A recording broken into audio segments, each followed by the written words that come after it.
The Honorable Ed Bartlett said Jamaica make US 80 million from approximately 40,000 tourists since the government reopened the border on June 15. Tourists is Jamaica number one, our economical earner right now. Our GDP has dropped tremendously since the pandemic came along. But why we always choose to take the easiest path out?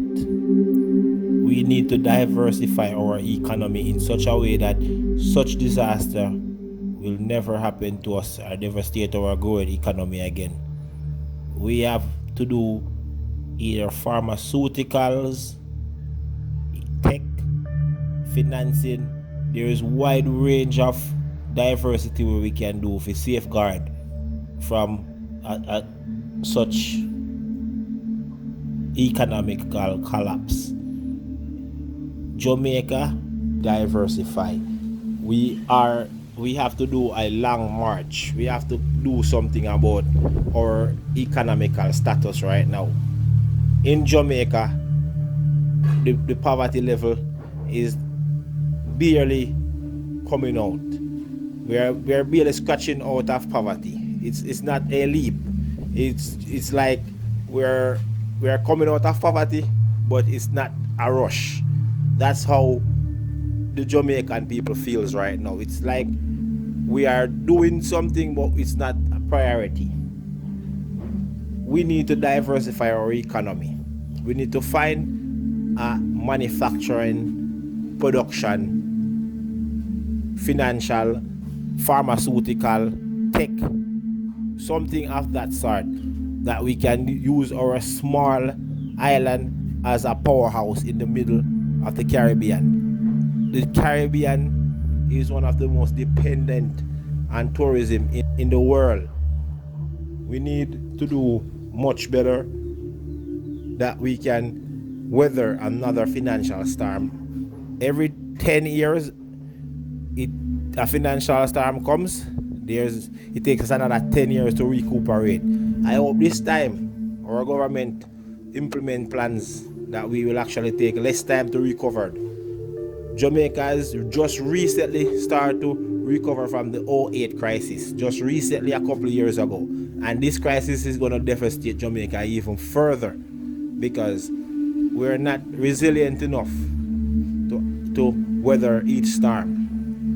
There's much talk about economical development of Jamaica, but we need to do more.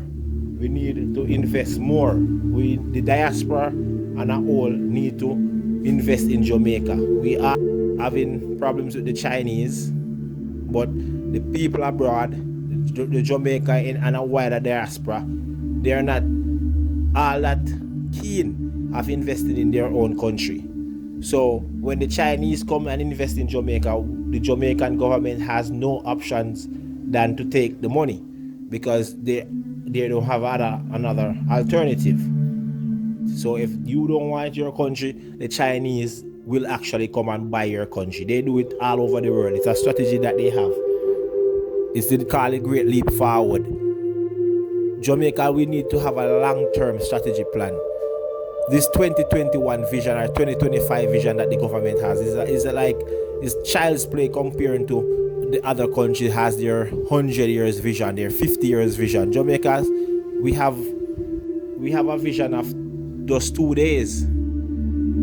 Our economy needs to be on a firm foundation, which all great countries start off with farming, then they move from farming to industrial. We Jamaicans want to skip farming and go straight to industrial. We depend on tourism because the initial investment doesn't belong to us. The hotels does not belong to Jamaica. It's investors that come here and build these hotels and reap the large quantity of wealth from the resorts. Meanwhile, in Jamaica, the typical Jamaicans who is not on the northern coast of Jamaica do not really feel that warm embrace of tourism. 200 to 300,000 people employed in the tourism industry. When the tourism industry is at an all-time low, our country drops GDP and an insufficient level. We can't survive on this level, so we will do whatever at all costs to reopen the economy at all costs. I have to commend the country, the tourist minister, Mr. Ed Bartlett, the prime minister. They do a good job more than once, and I have to commend them on doing this job, because it's a very tough decision. Either you open the economy fully, letting everyone, or you actually do the plan that they're doing right now, which is slowly opening the economy, slowly opening the floodgates, slowly getting people to get reacquainted with everything.